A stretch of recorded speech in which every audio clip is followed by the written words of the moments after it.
It is said that after leaving the Gautama palace in secret, just a minute here, I got to get a bit of check on my screen.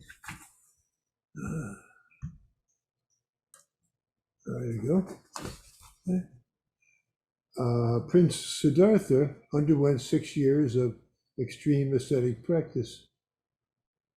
Finally, recognizing that this wasn't working, these are stories you know, of course, but I'm repeating for a reason here. He left the friends he practiced with, accepted the offer of a bowl of rice and milk from a squirrel, and sat down under a banyan tree, vowing not to leave until he was liberated. It was on seeing the morning star towards the end of the seventh night that the nature of reality became clear to him. However, other things occurring that night prior to that are also relevant as to why we meditate. The first was that the demon Mara had his daughters do a seductive dance in front of the meditating Siddhartha to try to tempt him. When that had no effect, Mara then had his army try to frighten Siddhartha. That failed as well, so Mara told Siddhartha that no human could be enlightened, but that he, Mara, was, and that his army were his witnesses to this. Siddhartha responded by touching his hand to the ground. Maybe you've seen that sometimes. There's statues where the Buddha will have his hand down in front of his right knee, touching the ground. And that represents this. So repeating, Siddhartha responded by touching his hand to the ground. At that, the earth replied, I am his witness. Seeing that Siddhartha was indeed not taken in by the three delusions of desire, fear, and ignorance, Mara gave up and disappeared. This legend has a lot to say to us. When we are meditating, we are quite aware of the thoughts that appear in our minds and tempt us to follow them instead of our breath. Our not paying attention to these thoughts is similar to what Buddha did in touching the earth. We also sit grounded like this when we are where we are each moment, irrespective of our thoughts. While we can recognize the unreality of delusions while doing Zazen and see that they don't define who we are, it is likely to be a different matter when our attention is elsewhere in daily life. Then we are apt to lose track of ourselves in falling for the enticements of our emotions when they appear. The reason that such thoughts seem acceptable to us is connected to our belief in the egocentric self that they represent. We need to become unattached to thinking that we are who our thoughts are, and so stop taking delusions, getting what they want, as our getting what we want. Rather, by taking the reality of here and now as our witness, we will not be disturbed by our own versions of Mara's temptations. Siddhartha's encounter with Mara was not followed directly by awakening, however. Instead, Siddhartha is said to have revealed next the 12-fold chain of dependent origination, which Theravadan Buddhists have traditionally taken as providing proof of reincarnation. Next, the Four Noble Truths came to Siddhartha. You know these already, but I'm repeating them for a reason here. The first of these, for what comes after, the first of these is that we suffer.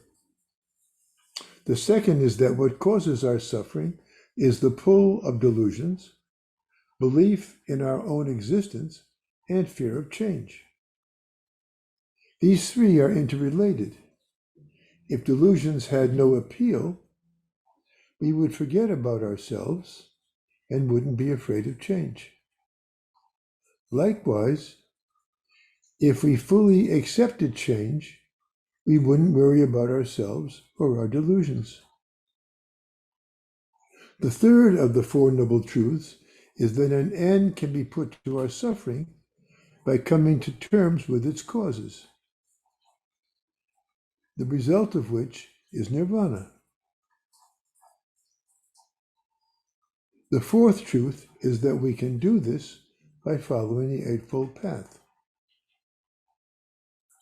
As Shohaku Okumura reported in his book Living by Vow, the Bodhisattva vows, parentheses here, bodhi, once again, bodhi is enlightenment in Sanskrit, and sattva is being.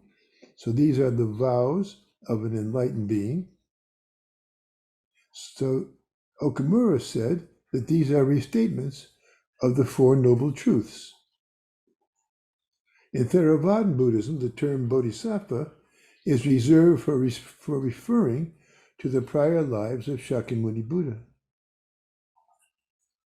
But bodhisattvas in the Mahayana are those who have experienced awakening, but vow to continue to be reborn until everyone else is awakened as well.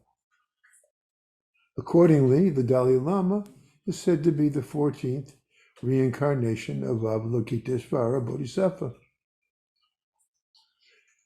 Bodhisattvas can also be taken to mean those who are committed to practice and who, like everyone and everything else, have been born with Buddha nature.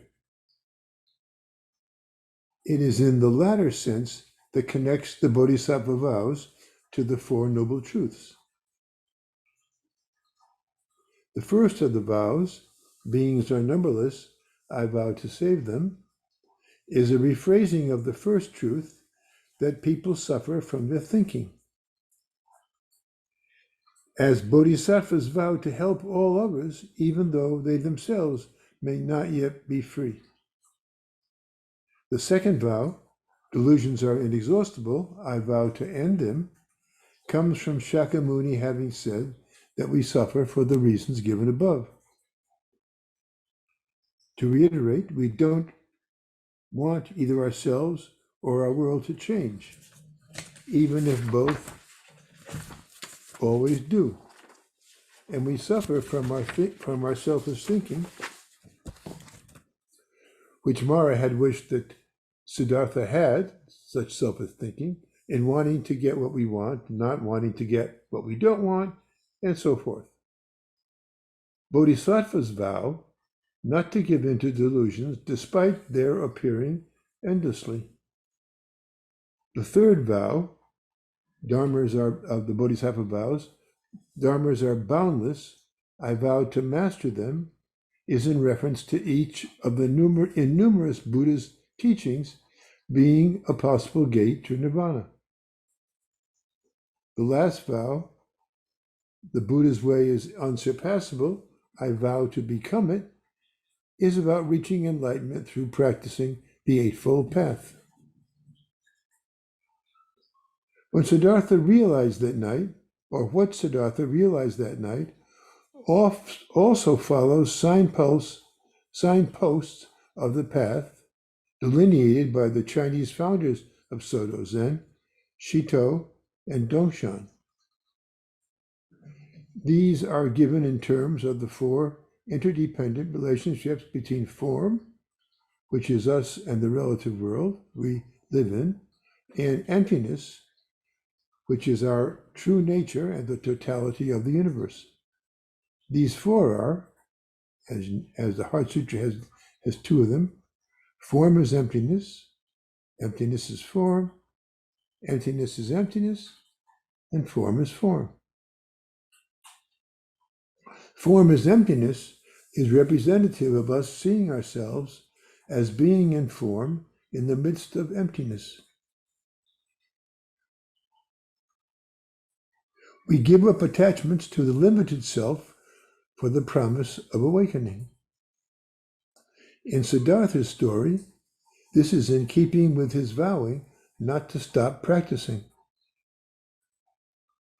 Form is emptiness, is emptiness's form expresses the need, nevertheless, of our remaining in ordinary life in order to become aware of ourselves and our circumstances. We do this by paying attention to what is happening in the here and now. Emptiness can only be accessed through form. And like Siddhartha, we call on what is real in rejection of the deluded thinking that is behind our suffering. Emptiness is emptiness expresses seeing the morning star as Siddhartha had.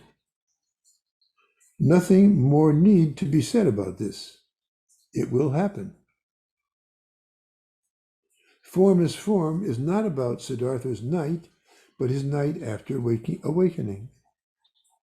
Though the Bodhisattva vows were likely unknown I'm certain, not known by that name until long after his lifetime, Shakyamuni expressed them to the Four Noble Truths in his subsequent 50 or more years of living with others and teaching them. While continuing to practice, bodhisattvas return to form to help others through form. Having had an enlightenment experience also makes bodhisattvas aware of the necessity to continue on towards leading an awakened life. Thanks. Okay. Let's just scoot over to Jane here, or Jane to me. Oh, there we go. All right. Here we are. Okay. Anybody have any comments or questions? There's an awful lot to parse in that talk, I'm afraid. But I wanted to show you how these things are all talking about all these things. Well, three of them here, three main ways of looking at Buddhism from the Mahayana way. But of course, the Four Noble Truths are I don't know if I told you the story before, but my first Buddhist name from Suzuki Roshi was Taishin. Some of you heard this, I know, because I have talked about it a couple times before. But anyway, Suzuki Roshi. So he told me. I said, "What does that mean?" I didn't know any Japanese, of course, and he said at that time, and he said, "The truth of the truth," which didn't make too much sense to me. How can the truth have a truth? But anyway, I accepted that for a long time, and then I got to Japan and learned Japanese, and I found out that the first character of the Taishin meant giving up and resignation. So I decided at that point, maybe 20 years ago, more than 20 years ago, 30 years ago, that my name meant,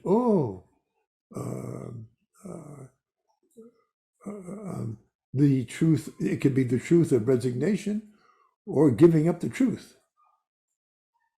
And then only about 5 years ago, I was reading in a text and I found out that, my goodness, Tai meant the Four Noble Truths. So my name is the truth of the Four Noble Truths. Maybe he could see from far away that at that time that I was going to be interested in such things. Anyway, so here I was at it again. So there's the Four Noble Truths, and then of course there's the Bodhisattva vows, which say the same thing, and then there's form is emptiness, emptiness is form is form, emptiness is emptiness, and there's one more beyond that. But anyway, those four all represent the same thing.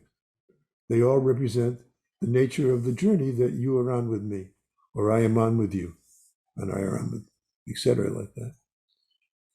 Anyway, does anybody have anything to add? Or to subtract would be okay too. I can go that way too. What do you mean, blah, blah, blah?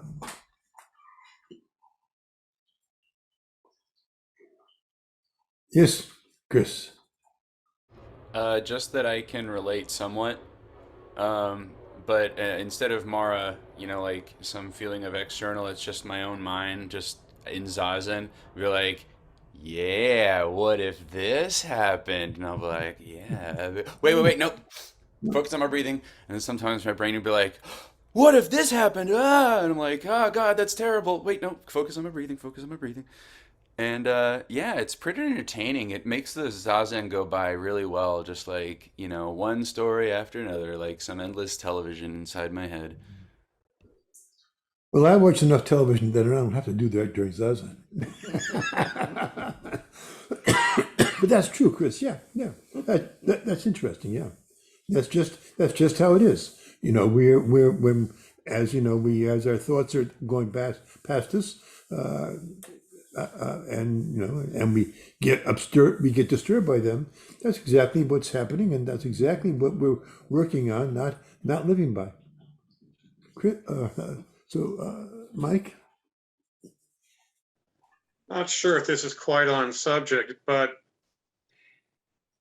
as we work with the Four Noble Truths, we're studying to be like bodhisattvas.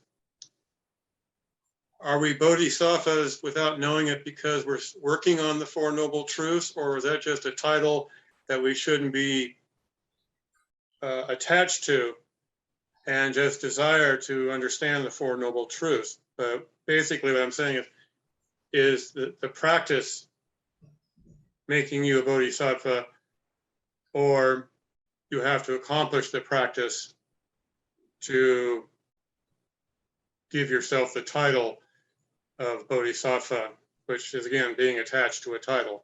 That's for sure. Yeah, yeah. Um, well, actually, I went over it rather quickly, but yes, both of those actually. Uh, there's two ways of looking at it. Uh, in the case of Suzuki Roshi, I believe, or anyway, the Soto Zen that I kind of learned or came to be, as is it, and we are all bodhisattvas. Okay, and but we aren't practicing to be a bodhisattva. That's but bodhisattva just means we are practicing to learn how to be giving and how to be compassionate. And those are the main points. A bodhisattva is a compassionate person.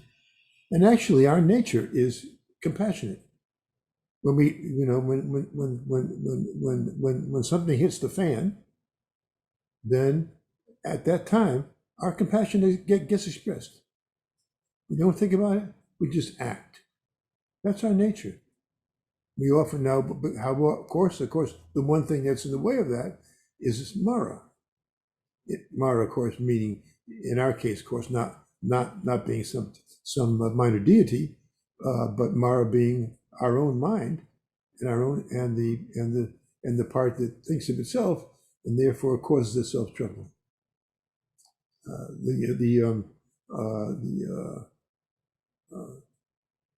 The most recent Lion's Roar came this week. It's a Buddhist magazine, and the cover this week was no self, no suffering, and that's a good picture of what we're doing. It's once again a more Theravada way of perhaps of saying it, but definitely true. Yes, Rich. I've always thought that not just Buddhists or bodhisattvas, because I could be wrong, but I've known people that are just giving people. They're like, a lot of times they're the center of things. Like, my mom was like that. She took care of other people a lot. She was sort of kind of the hub of the family. I mean, the extended family of aunts and cousins and stuff. So I think she was a bodhisattva. I don't think it's limited to a Buddhist. I agree with you completely. Of course it's not.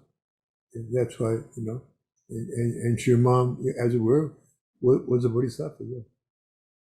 But there's another, I didn't quite finish answering you, Mike, That's one side, is that we're, we are, our nature, with our Buddha nature, we are bodhisattvas. But of course, we realize that, actually, we're not really realizing bodhisattvas, but that kind of change in our attitude takes place when we do have some kind of awakening. Not a, once again, not a, it's not the 4th of July, but there is some change. It doesn't have to be the 4th of July, but there is some change. And so therefore, in the Vajrayana, they say that it actually means enlightened being. After you're enlightened, then you're a bodhisattva. That's how they see it. So both ways are possible, but depending on the interpretation. So the kind of that. So those two things represent kind of what you said, Mike, I think. Anybody else?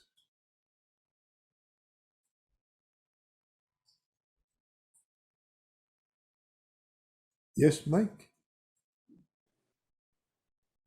Is it possible that a person could be considered a bodhisattva without them even knowing it?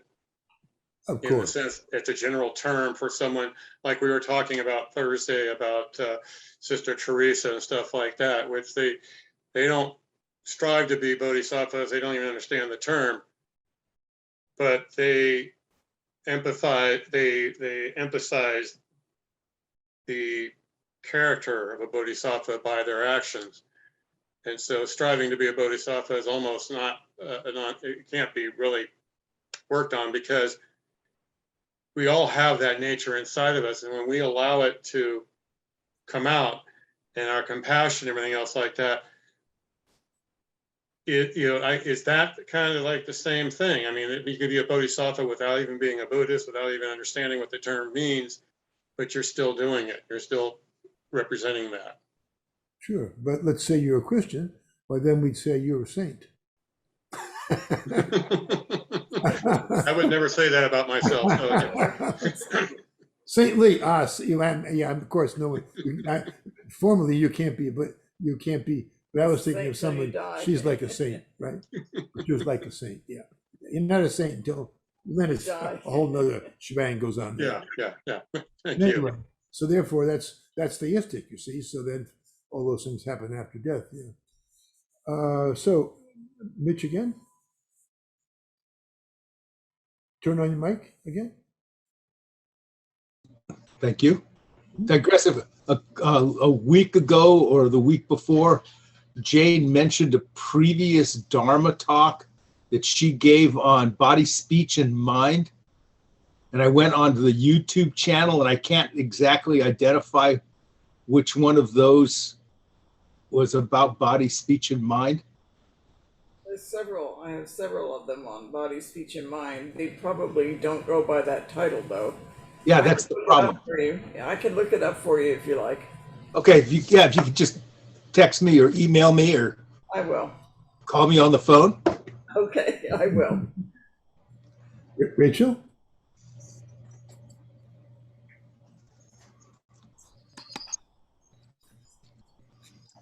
Suffering outside the context of practice and then within the context or experience of practice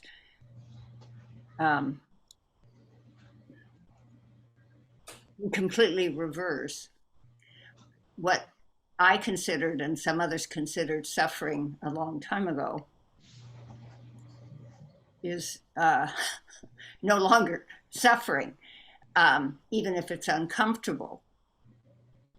And is that partially, I mean, when you're not stuck to the self, just intermittently, you stick, you don't stick, but anyway, you're not adhered to it all the time.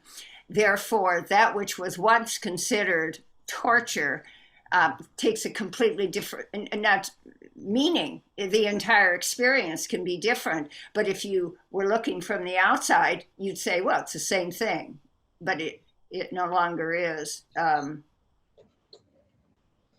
Even not just conceptualized, but you actually experience it differently, even though from the outside the circumstances or what is happening is very much the same. But practice translates into living as opposed to commentary, I guess. Anyway, That's yeah, sure, yeah, yeah, yeah. Living is to be non-attached. Just living is to be non-attached, and to be full of commentary is, of course, the opposite, is to be attached. You're attached to your thinking, attached to what's happening. So, of course, all of you know here that the two arrows, a Buddha, and a metaphor, and of course the first metaphor, and the first arrow is one that hurts, but the second one is the one that we think about the hurt, and that causes us all of our really makes it much worse, amplifies it. And that's just what you're talking about, Rachel. Yeah, exactly. Yeah, Chris. Yeah, that sort of that whole concept of the second arrow. That's what that's Yeah. what you were just said sort of reminded me of. Oh, And what Rachel said reminded me of a formulation I've heard a few times, which is that suffering equals pain or discomfort multiplied by resistance. yeah. That's a good one too. Yeah, yeah. Multiplication really hard. Thank you, Mitch. Where did the four bodhisattva vows come from? Were they laid out first in the Platform Sutra? That I don't think we know the answer to that question, but anyway, certainly they do come from the Four Noble Truths. And so therefore the Mahayana people, who were interested in different things than the Theravada people, they kind of changed that. It works out. But when it happened, we don't know, because we don't really know when the so-called when people began calling themselves Mahayana versus the other guys who were the Hinayana. We don't know when that actually. It doesn't seem to be clear when that happened, but sometime around turn of the millennium. Which millennia? The time of BCE? BC. Yeah. He's saying something. Because I thought I saw it in the Platform Sutra. It could be. I actually don't know. I don't know, Mitch. It's an interesting question. It probably is there, but the Platform Sutra was from the 7th century or something, 8th, something like, or 8th century. That's when the Sixth Day Park when that's Huangyang was the 8th generation. So anyway, certainly at least maybe might be 9th century. But I think before then. But I don't know. I read that just recently that it did come from that. Oh, really? Okay. Yeah. I didn't know that. Somewhere in a commentary, I was reading it. Oh, okay. That's interesting. I was thinking about rereading the Platform Sutra. Maybe that's it. Give me an incentive there. Mitch Chris again? said something. No, that's it. Okay. Chris said something. Sandy?